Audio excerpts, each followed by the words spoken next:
Serial killer Tanya ताही novel case number 34। Doctors की तरफ से प्रेगनेंसी की रिपोर्ट्स पढ़कर उसे बिल्कुल खुशी नहीं हुई, जबकि एले इस तरह उछल रही थी कि वो नहीं कोई और प्रेग्नेंट हो गया है। वो खुशी से उसे देख रहा था, जो सोफे पर दब से बैठे और छत में लगे फानूस को घूरने लगी। जैक्सन, अब हमारे घर में छोटे छोटे बहुत सारे बच्चे होंगे, तो आपको बहुत एहतियात की ज़रूरत है। आपको अब दंगल फसाद छोड़ना होगा। मेरे बच्चे वरना अपने बाबा से डर जाएंगे। और ये जो टाइगर है ना, इसको आप कहीं और भेजिए। अगर छोटू सा जैक्सन आ गया तो फिर वो तो डर जाएगा। और इतने ज़्यादा गार्ड्स हैं आपके घर में, उफ। अब मुझे क्या क्या कुछ करना पड़ेगा। वो सर थाम कर बोले जा रही थी, जबकि वो बेचैनी से इधर से उधर चक्कर लगा रहा था। एक मुसीबत कम थी कि दूसरी भी आन पहुंची थी। कहले की हिफाजत का वो हल्का नहीं हो रहा था कि दुनिया को एक और सी कमजोरी की खबर हो जाती। उससे इन्हीं बातों से खौफ थी। ना चाहते हुए भी उसकी फैमिली बन रही थी, और अगर ये बच्चा रहता तो वो मज़ीद कमज़ोर हो जाता। वो माफिया का हिस्सा नहीं था कि उसका बच्चा बहुत ज़रूरी होता। इस बच्चे की ज़रूरत नहीं थी उसे। उसने फैसला किया और एक फ़ोन घुमाया। सॉर्थर या मार्क को मज़ीद अपनी कमज़ोरी वाज़ेह नहीं करनी थी। हर दूसरे कदम पर नया पुराना दुश्मन दाग लगाए बैठा था। कभी कहीं उसकी ज़िंदगी का भरोसा ही क्या था। उसकी आंखें बंद होती और उसके दुश्मन चील, कौवों या उकाब की तरह उसके बच्चे और बेबी को नोच लेते। उसने फैसला करके एले की जानिब देखा, और कॉल पिक होने पर वो बस इतना ही बोला, मुझे इसका हल बताओ। वो पूछने लगा। एले ने एकदम चौंक कर उसकी सूरत देखी, जबकि दूसरी तरफ भी जैसे खामोशी हो गई थी। आई सेड मुझे हल चाहिए, वो भड़का। सर अबॉर्शन, वो इतना ही बोला। उससे ऐसे कितनी तकलीफ होगी, वो बोला। एले को किसी अच्छी बात का एहसास नहीं हो रहा था। सर, ये एहसासात की तकलीफ है, जिस्मानी इतनी नहीं है, वो बोला तो जैक्सन ने सर झटका। अगर एहसासात को लेके बैठ गया तो सारी ज़िंदगी मर मर के गुजर जाएगी, और मुझे एक बार मरना है, पल पल नहीं। एनीवेज, मुझे ये काम जल्द से जल्द करना है। Sir, but it's too early. जितना जल्दी हो इस मामले को ख़त्म करने का बताओ मुझे, और याद रखना एले को किसी भी किस्म की तकलीफ ना हो। वो उसके सामने ही बात कर रहा था।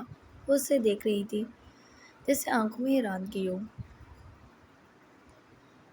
और जैक्सन ने कॉल बंद करके मोबाइल फेंका, मुस्तरब था ज़हन और दूसरे लम्हे मुंतशिर। उसने एले का चेहरा अपने हाथों में थाम लिया। उसने भी जैक्सन को पकड़ लिया। अब खुश नहीं है, उसके सवाल पर वो हल्का सा मुस्कुराया। बहुत खुश हूँ, वो उसके बाल संवारने लगा। फिर ये, अभी आप क्या बात कर रहे थे? वो अपने दिल के खौफ को उसकी मुस्कुराहट देखकर भी कम ना कर सकी। जैक्सन ने उसके बालों को कानों के पीछे किया और उसकी पेशानी चूम ली। भारी गमगीन लहजा, मैं खुश हूँ कि मेरी निशानी तुम्हारे पास है। उसने उसके गालों को चूम लिया, और एले जैसे हल्का फुल्का सा महसूस करने ही लगी थी कि लेकिन लेकिन कहने पे उसका दिल डूब सा गया। लेकिन मेरी मजबूरी है कि ये बच्चा मैं नहीं रख सकता, और तुम्हें इस खुशी से महरूम रहना होगा सारी ज़िंदगी शायद। यहाँ नरमी से बोलते हुए वो अपना मुद्दा रख गया था।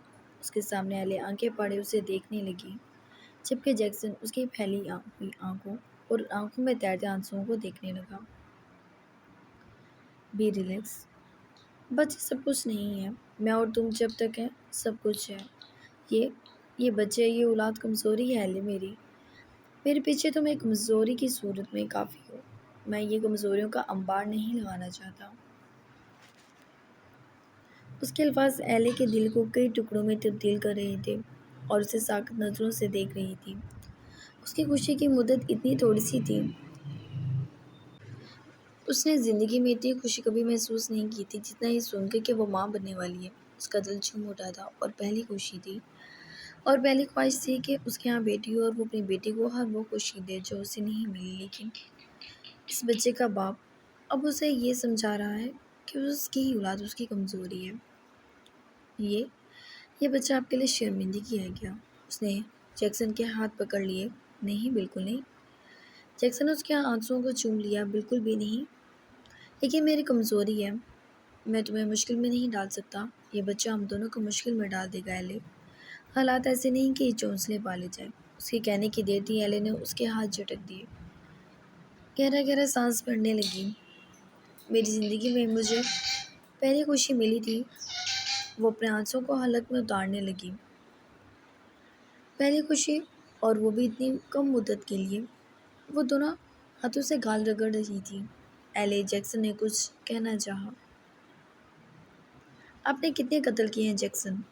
उसने जल्दी जल्दी से उसका चेहरा थाम लिया। जैक्सन उसकी आंखों में अजीब दीवानगी देखने लगा। बताए ना, 10, 20, 30 या 100? उससे झिंझोड़ने लगी। एले तुम्हारी तबीयत, वो कुछ कहने लगा कि वो जल्दी से अपने आंसू पहुंच गई। मैं तो ठीक हूँ, बताए ना कितने किए हैं? इतने सारे कत्ल करते हुए आपका दिल नहीं कांपा जैक्सन, लेकिन अपने बच्चे को मारते हुए आपका दिल ज़रूर कांपेगा। आप बिन बहुत मरेंगे। आपने ये बात सोच भी कैसे ली कि आपकी कमज़ोरी है ये? बाप, आप आप बाप हैं इसके। एक बाप अपने बच्चे को मार सकता है सिर्फ ये सोच के कि वो उसकी कमज़ोरी बन जाएगा। मुझे जज्बात में फंसाने की ज़रूरत नहीं है, क्योंकि मैं फ़ैसला नहीं बदलूँगा। तो बेहतर है एले कि तुम रिएक्ट करना बंद करो। ठीक है जैक्सन, मैं रिएक्ट नहीं करती। मैंने सारी ज़िंदगी एक खिलौने की हैसियत से गुजारी है। एले ये ना करो, एले वो करो, एले बोलो मत। तो एले 10 साल नहीं बोली। मुझे कभी किसी ने कोई खुशी नहीं दी, लेकिन जैक्सन, अगर आज मुझे मेरी ज़िंदगी में कोई खुशी मिल रही है तो इस तरह मत करो मेरे साथ। वह जैसे हार कर रो दी। जैक्सन ने मुठियाँ भींच लीं। आप कातिल हैं, लेकिन अपने बच्चे के कातिल नहीं है जैक्सन। क्यों ये बोझ अपने सीने पर रखना चाहते? बस अब चुप। वो गिराया और उसके दोनों हाथों को सख्ती से जकड़ लिया और एले की आवाज़ें कहीं खो सी गई। मुझे बकवास नहीं सुननी, जितना कहा है बस उससे आगे कुछ ना हो। नहीं, मैं ऐसा हरगिज़ नहीं करूँगी। एले, वो दौड़ा जबकि वो भाग उठी और जैक्सन उसके पीछे अभी बढ़ता कि उसने दरवाज़ा बंद कर दिया।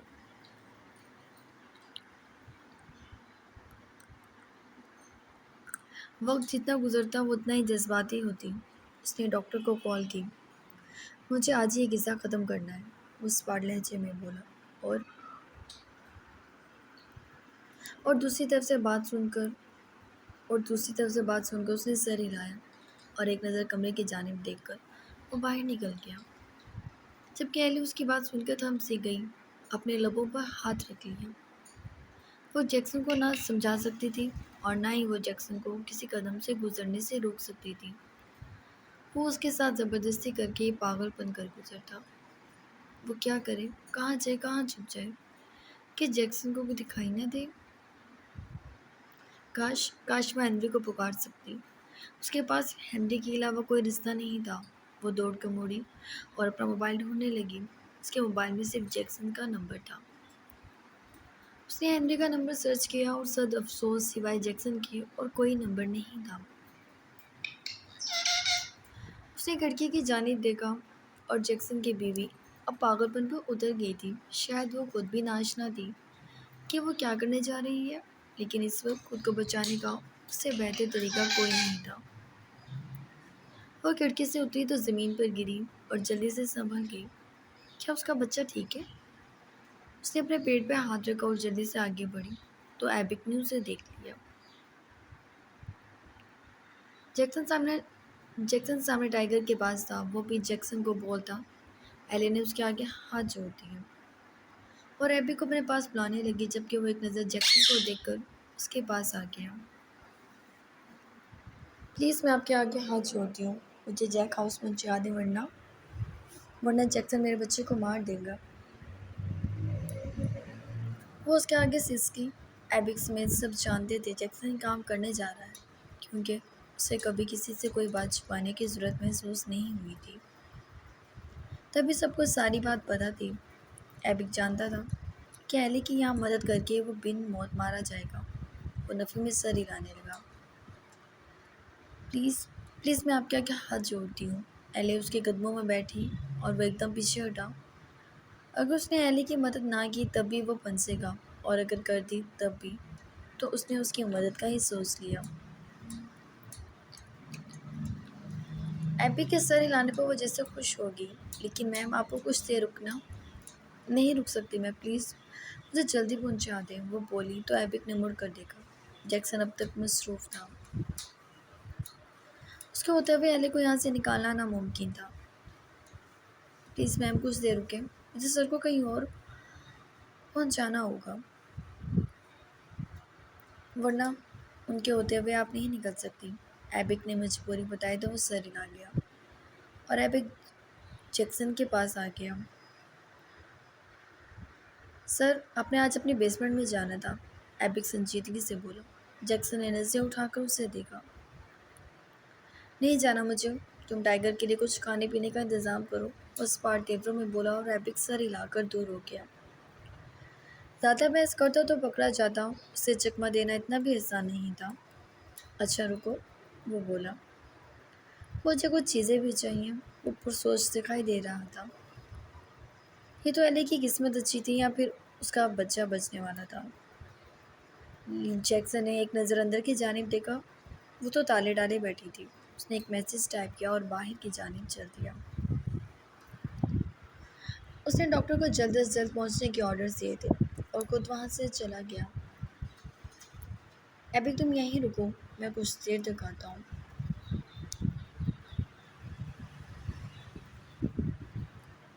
जैक्सन के बाहर निकलते ही एले भी बाहर आ गई। एपिक उसके साथ निकलने लगा तो वो बोला और एपिक सर हिला के पीछे हट गया और जैक्सन बाहर निकल गया। जैक्सन के बाहर निकलते ही एले भी बाहर आ गई। मैम, अब जल्दी निकलना होगा वरना सर यहाँ पहुँच जाएंगे। एपिक ने एले को अपने पीछे आने का कहा और गाड़ी में सवार हो गया।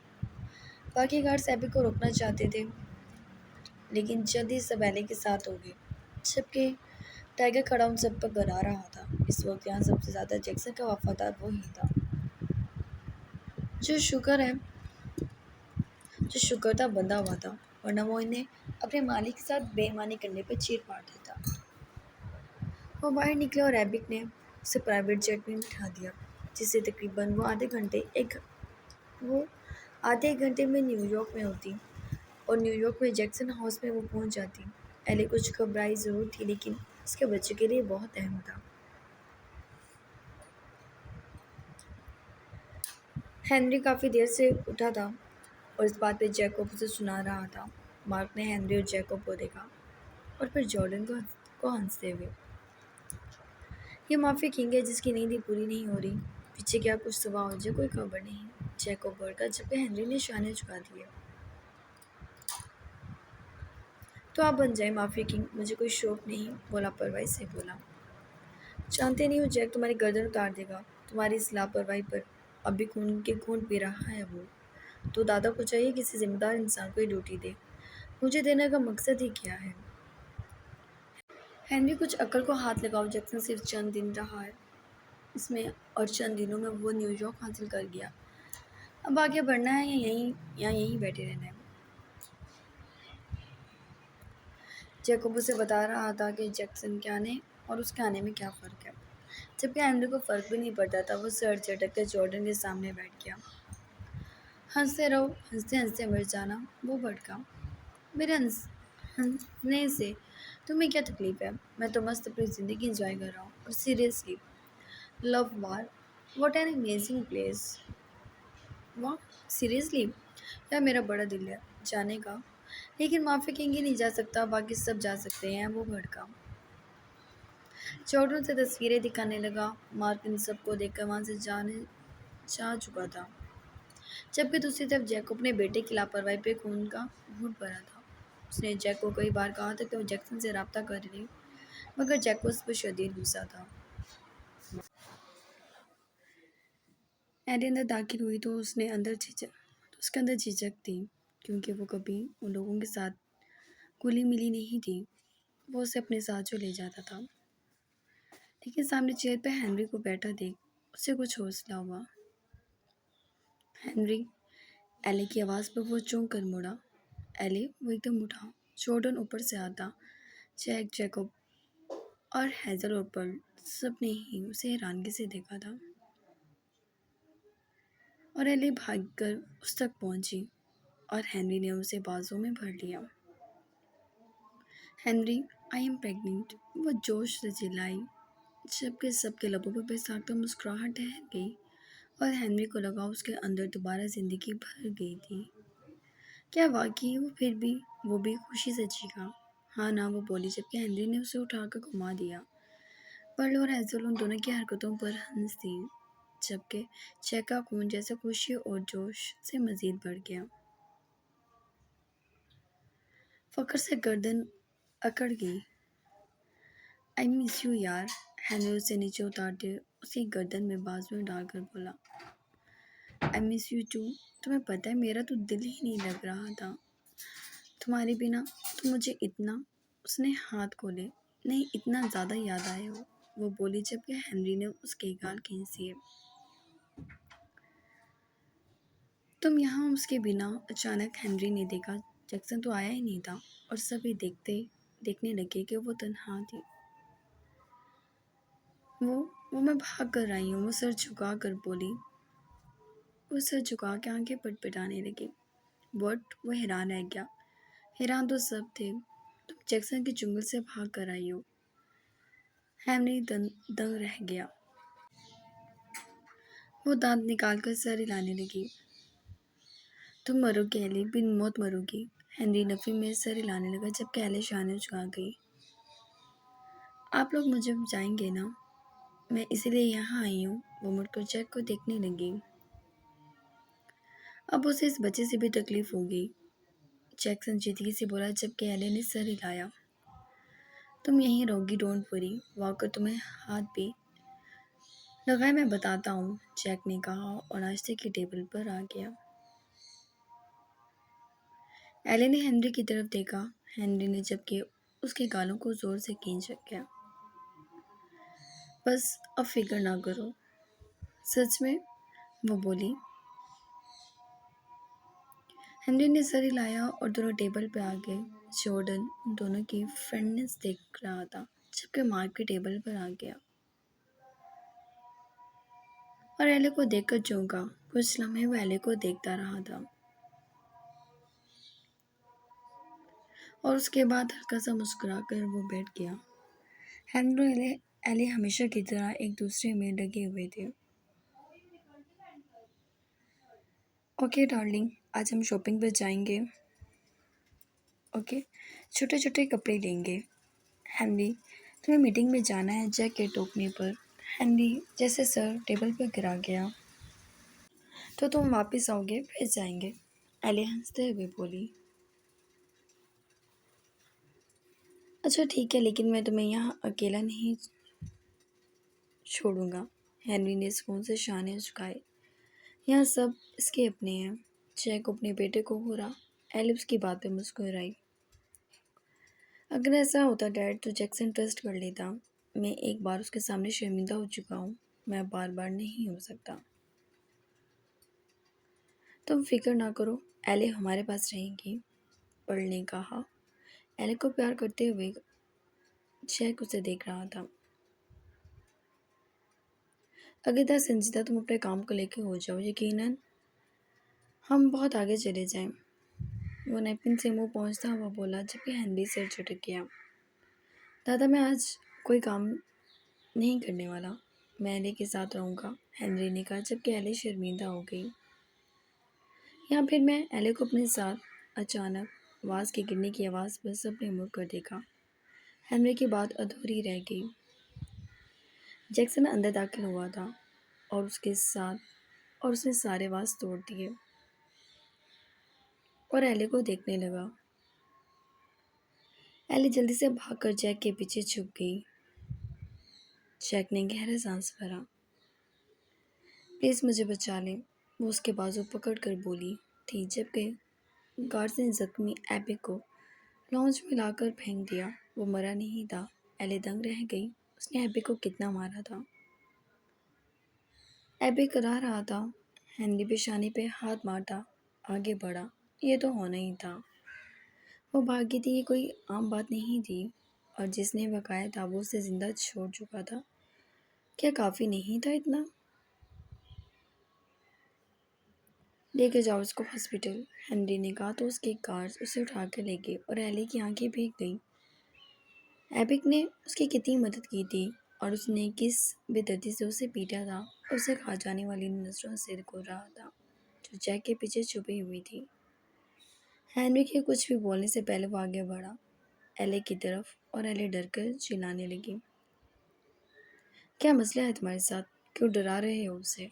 जबकि जैक जरा गुस्से से बोला, इस लड़की का गला दबा दूंगा आज मैं, वो स्मार्ट लहजे में बोला। ठीक है, जब तुम्हारा बच्चा मेरे हाथ में आ जाए फिर दबा देना, निकलो अब यहाँ से। दादा, वो हैरानगी से उसे देखने लगा। शट अप, जैक ने उंगली उठाकर कहा। हेनरी तो उछल के एले के पास आ गया। और लड़की, तुम्हारे पास दो ऑप्शन है, या तो तुम मेरे एले के साथ यहाँ रहो वरना दफ़ा हो जाओ। क्यों दादा? उसने जैक की सपोर्ट चाही क्योंकि किसी भी काम से उसे रोकने वाला सिर्फ जैक ही था। जैक ने सरे हिला दिया, आंखें छोटी करके उन सबको घूरने लगा। जैक्सन, पलट की आवाज़ पर जैक्सन मुड़ा। बेटे इतना गुस्सा नहीं करते। वो उसके बालों में हाथ फेरने लगी। मैंने कह दिया, जिस दिन ये मेरा हाथ जड़ी, ये और उसका बच्चा दोनों मरेंगे। अब हो सके तो पहले से मेरे चुंगल से बचा ले। वो पर्ल को बोला। हेनरी ने नफे में सर हिलाया। ये सब जैक का किया धरा है, वो बोली। जैक ने तिरछी नजरों से उसे देखा। ना ही आप कैसी तरबियत करते और ना ही आज ये दिन देखना पड़ता। लो, तुम्हारी वजह से ताना भी मिल गया, जैक बोला जबकि जैक्सन ने सर झटका। वो पलटा। मार्क भी वहीं था। वो रुक गया, सर पकड़ के अपने आप को जैसे रिलैक्स करने लगा और ना चाहते हुए भी पलट कर सोफे पर बैठ गया। मार्क की मुस्कुराहट मिट गई। ज़्यादा छुपने की ज़रूरत नहीं है, यहाँ तुम्हें मुझसे कोई नहीं बचा सकता। वो एले को घूरता कराया। तुम मुझसे बात करो। जैक उसके सामने बैठ गया। यार दादा, आप तो बीच में ना बोले, वो जिद हुआ। Let me explain one thing Jackson robo. मुझे एले अगर इस घर से बाहर नजर आई तो मुझसे बुरा कोई नहीं होगा। वो भड़का। जैक्सन चुप हो गया जबकि हेनरी बेहद खुश था।